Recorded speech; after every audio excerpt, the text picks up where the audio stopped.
If you don't have feeling, you will be dead very quickly because you will put your arm in an elevator door. Do you follow? Yes.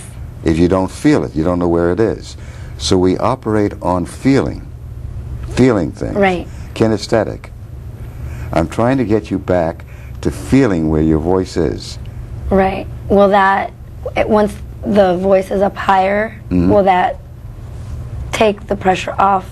Obviously, it'll take the pressure off the lower throat, but is that what's going to get rid of the nodules? Two things will get rid of the nodule. You ready? Yes. We talked about two things yesterday in my office. What was the second item? Just wait. Diaphragmatic breathing. Breathing. Breathing. How did you breathe in the office? Put your hand on your midsection. And did your stomach move when you took air in? No, my upper chest did. Okay. That's called upper chest breathing, and it's clavicular breathing. It's the worst type of breathing. Your chest moves up, and you have shallow breathing. Right, your shoulder. Right. You can't get control. The midsection muscles are called diaphragmatic breathing. Diaphragmatic. Diaphragmatic. It means you're using four muscles in the midsection. Four muscles, they're all paired.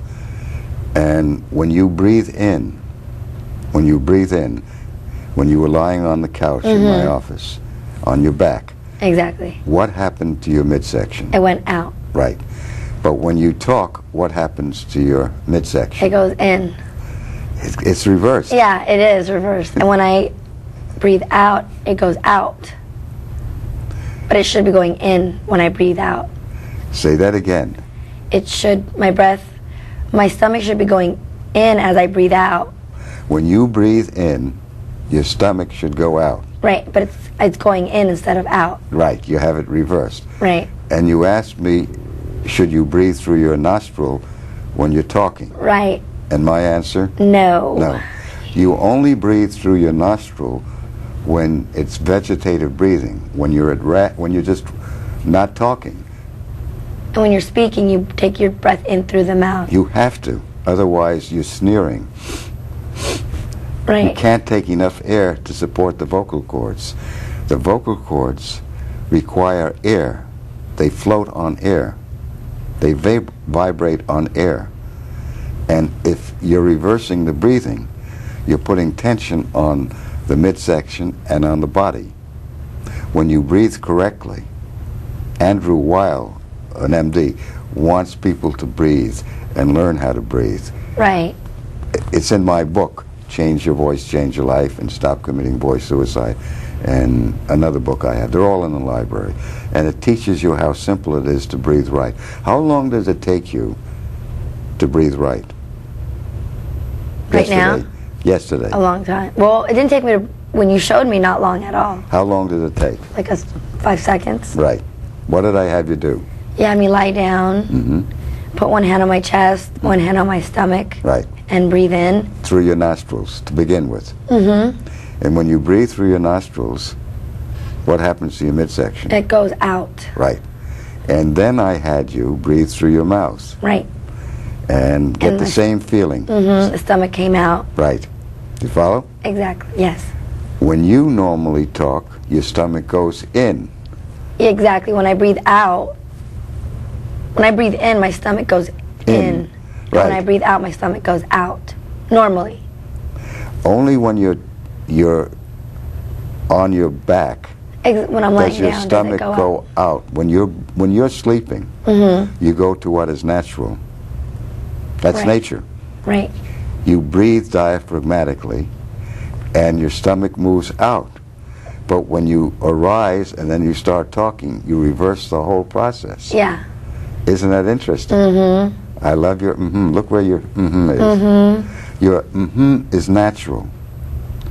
You can't fake that. Right. Am I making any sense to you? It's a natural thing I'm not thinking about. Right. So it's just there. Yeah, now say one. One. Two. Two. Three. Three. So I want you to talk up in your face and say to me, hello, how are you? Hello, how are you? That's great. Say it again. Hello, how are you? You say it even higher. Hello, how are you? Right. Did you have that voice before you had this problem? It sounded something like that, I'm sure. Like I said, I forget what it sounds And now like. But you're it was dropping clear. down with it. The voice is raspy and hoarse. Yes. Right. So somebody told you to lower the pitch of your voice because why? Because it was really loud when I was teaching. Yes. So instead of cutting the volume when you were loud, you brought the pitch range down. Right. And you went into the lower throat. You could have been loud up here and just cut the volume up there. Do you follow? Yes.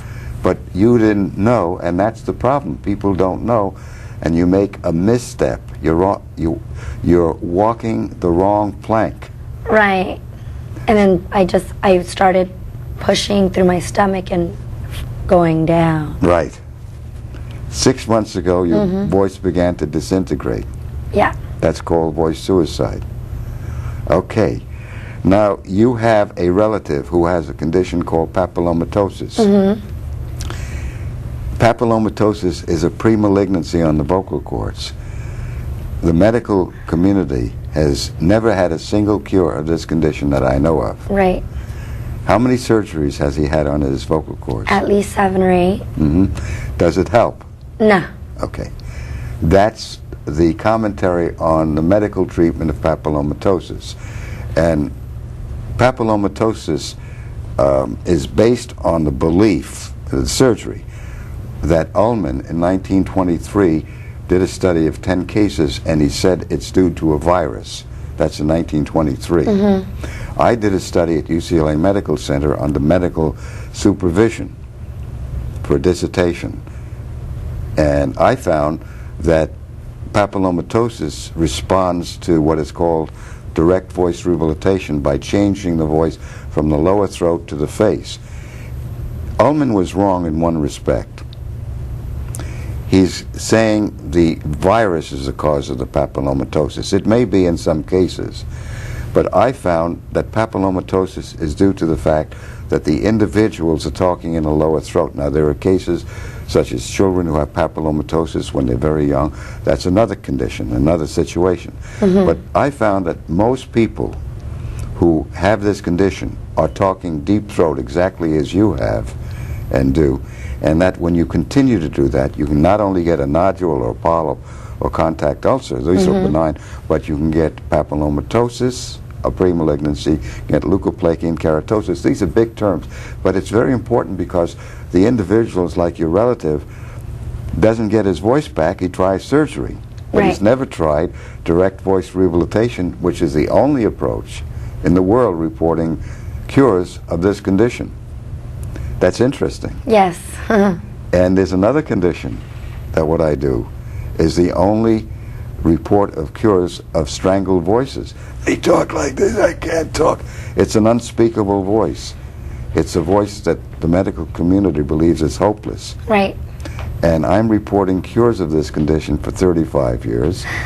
The study I talked about, spasmodic dysphonia, was published in the International Association of Logopedics in 1980, peer-reviewed. So the field knows I have cures, and they're peer-reviewed.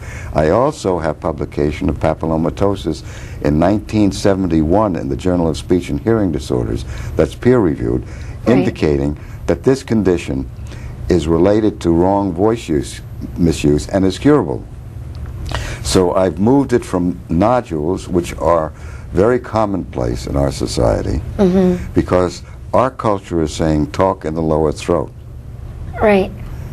Somebody told you to talk in the lower throat. Right. 6 months and you can hardly talk. Exactly, and my voice, people that know me obviously don't recognize my voice now. People that meet me think this is just my voice, but it's not. Do they think it's sultry and sexy? Yeah, some people will tell me, oh, I like your voice that way. You know, but I thought that was your voice. Does it hurt when you use this voice? It does hurt. It starts to get really tight, and sometimes it's a pain of like more sore, like the muscles are too tight. That's what I'm feeling. Does it bother you? It bothers me. Does it hurt you? It hurts a little. Do you feel the tension in your lower Yeah. throat? You're using the lower throat, which is the one place nature will not allow you to talk. You have to put your voice up in the face. All good and great voices are in the face with a marked degree of nasal resonance. Robert West, one of the founders of the American Speech Language Hearing Association, said, all good and great voices have a marked degree of nasal resonance. And he's right on the button. Okay? A fellow by the name of Ollie Williamson in 1945, a professor, did a study of 72 cases of hoarse voice. 69 of those hoarse voices became normal when he raised the pitch. Wow. I'm going to ask you to raise the pitch, but I want you to do it by just humming the first bar of Happy Birthday. Good. Now I want you to put your hand on your midsection as you hum it and tell me what happens with your midsection as you just hum. Does it go in? It goes in. Right. Because you're not talking. Now I want you to count to 10 and tell me what happens with your midsection. 1, 2, 3, 4, 5, 6, 7, 8, 9, 10. Right now it's going in. It's going in as you're counting? Right now, yeah, because I think I'm aware now. You're aware now. Did it happen that way yesterday before No. you knew?